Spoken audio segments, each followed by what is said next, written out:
Hi, in this video I want to talk about legal fees and how often they are structured. Many plaintiffs' counsel will charge a fee based on a contingency agreement. If there isn't a contingency agreement, then your fees will be based on an hourly rate.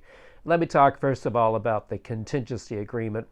There's a standard form document that's been approved by the Law Society of Ontario and other jurisdictions that must be completed if there's a contingency fee arrangement. And basically, that document sets out many of the important aspects of the relationship, including the percentage or graded percentage, depending on what stage the lawsuit settles at.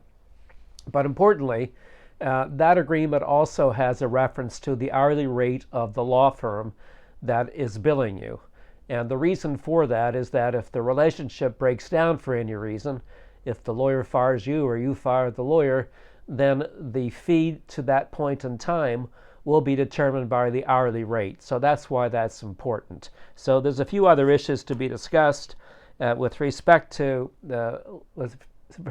legal fees, and they become a little bit complicated. First of all, what that standard form agreement does not say, and you should know, is that when you start a lawsuit, if it fails, you have personal responsibility for legal costs incurred by the other side on what's called a partial indemnity or party costs. So that means that you should be aware that if this lawsuit is not successful, you're on the hook for the costs of the other side, which can be particularly expensive. Also, it becomes more complicated because there's something in the process of litigation. We're talking about civil litigation now, not human rights, that allows the other side to make an offer to settle that has cost consequences. So let's suppose you're suing someone for $75,000.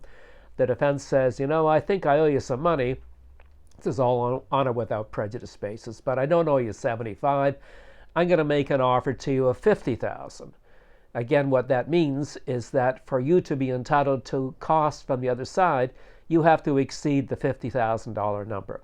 But it's more dramatic than that, because if you end up with a result that's less than the 50, not only do you not get incoming costs, but you have to pay outgoing costs to the other side from the date of the offer forward.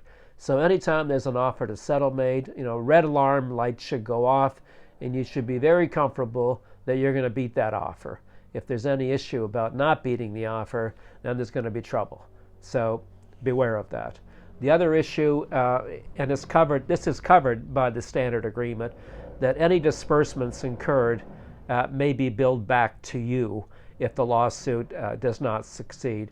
And those disbursements are sums of money paid by the law firm to third parties, such as issuing the claim in the court office, serving the claim, transcripts for discovery, witness fees, experts' fees, items of that nature.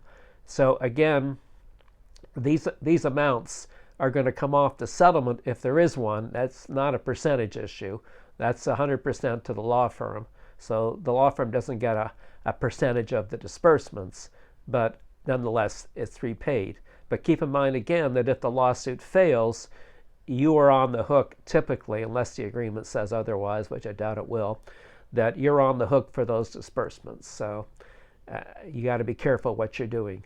So if you're not on a contingency agreement and you're paying an hourly rate, some law firms defer the final bill until the end result. So it's a straight hourly rate with, as long as the time spent is reasonable, then that's going to result in a bill. In either situation, you have the right to review the bill before an assessment officer if you're upset with the end result. So these are things to be very aware of when it comes time to legal fees. Even if you're on a contingency agreement, again, you may have cost liability. So you have to be very careful what you're doing. Again, you have to be careful you're going to win the lawsuit. And more importantly, you have to be careful you're going to win the lawsuit in a manner that exceeds any offer to settle that's been made. So beware and be smart.